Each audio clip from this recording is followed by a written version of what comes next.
After a rebuilding year, it was safe to say, because the NCAA tournament the year before, you lose over 70 points a game. But Monte, what impressed me the most of your team down the stretch, winning 9 of your final 16 games. That must have been gratifying as a coach, and really something that you can build on this year. Well, it was gratifying because one of the things that we preach to our guys all the time is we want to be playing our best basketball towards the end of the year. And what that means, if you're doing that, is that you really stuck together no matter what happened in November, December, January, whatever the case may be, that you stuck together. And I thought that was never more evident than what our team did last year in sticking together. And I thought they got some valuable experience. They were so green in November and December. They had no idea what they were doing. And they had some winning experiences that I think will really help us, and it has helped us for this season. Yeah, I was going to ask you, have you seen in practice already a little carryover, maybe that little athletic arrogance, kind of like, hey, we know we can do this, we know we're good? Well, I'll tell you what, just from the standpoint of you can say, okay, let's go to X drill, and they know what you're talking about. You don't have to explain it. And I think the other thing is they understand what we're trying to accomplish, whether it be in a drill, individual drill, whether it be in a team drill, whatever the case may be. They understand what we're trying to accomplish, and I think that's a great, great thing in terms of their experience.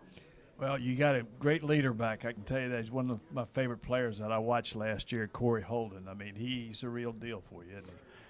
Corey has been something special, and I say that towards the end of last year. He really picked up his game, and there are a lot of young men who will try to just rest on those laurels or whatever the case may be, and he didn't do that. He really worked his tail off this summer, and I'm excited about what he can be for us, and what he's been for us in this preseason has been something special, and I'm excited for him to continue that throughout this year. Monte, one of the things that struck me in watching Corey was he obviously was a guy who loved to get all of his teammates involved, but he also had a sense of when it was time that you needed him to be a little selfish in a good way. A special young man who has that type of understanding.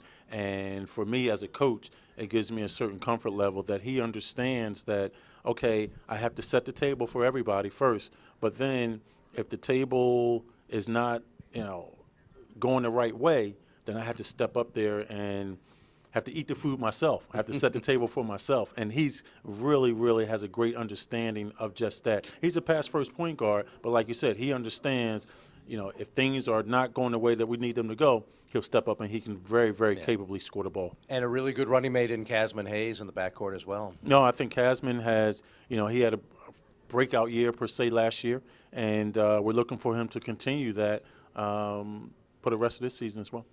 You got another guy that didn't start for you last year, but he sure got on in the stat column pretty quick, and that's Corbett. He was a very fine player for you. Shavarsky, came off the bench last year and really gave us a lift. I want to say he averaged about 7 or 8 points a game and made the all-rookie team, which is difficult to come off the bench and be able to do that. So, I think Shavarsky gives us a obviously length because he's about 6'6", 6'7", an ability to shoot the basketball. What he's added to his game this year is taking the ball to the basket, putting it on the floor comfortably, confidently, and getting to the rim and finishing with his size.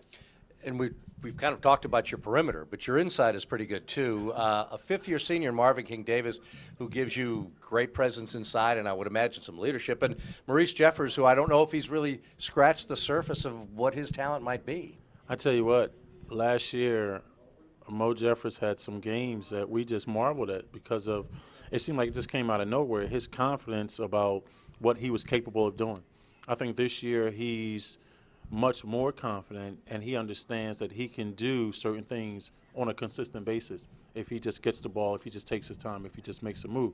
The experience that Marvin King Davis gives us is that idea of, Corey is a leader, very good leader, but Corey's never won a championship. Marvin has won a championship. So when it comes to leading from that aspect, Marvin is a very, very big key for us in that area. Monte, I think you got quick kids, but you also got good length there. I would imagine you're going to be a far improved defensive team this year. We hope so. We hope so. We've always been a team that's finished in the top of field goal percentage defense. We just haven't stolen the ball. We've always last in stealing the basketball, which I say is okay to our guys, but I think naturally we'll have some ideas. We'll have some guys that will be able to steal the basketball and get us some easy buckets just because of their length. Now, I know you love playing at the Carpenter Center, but if I'm not mistaken, 8 of your first 11 are away. So you guys are at least going to get a little chance to kind of get close to each other on the road. Not by design. It's not the way we want it. It's the way that it turned out. I think next year we'll have a much better balance in terms of home and away. All right. Well, Monte, listen, we wish you best of luck this year. Great seeing you. Thank you very much. Always a pleasure, guys. Monte Ross, the head basketball coach, the men's program at the University of Delaware.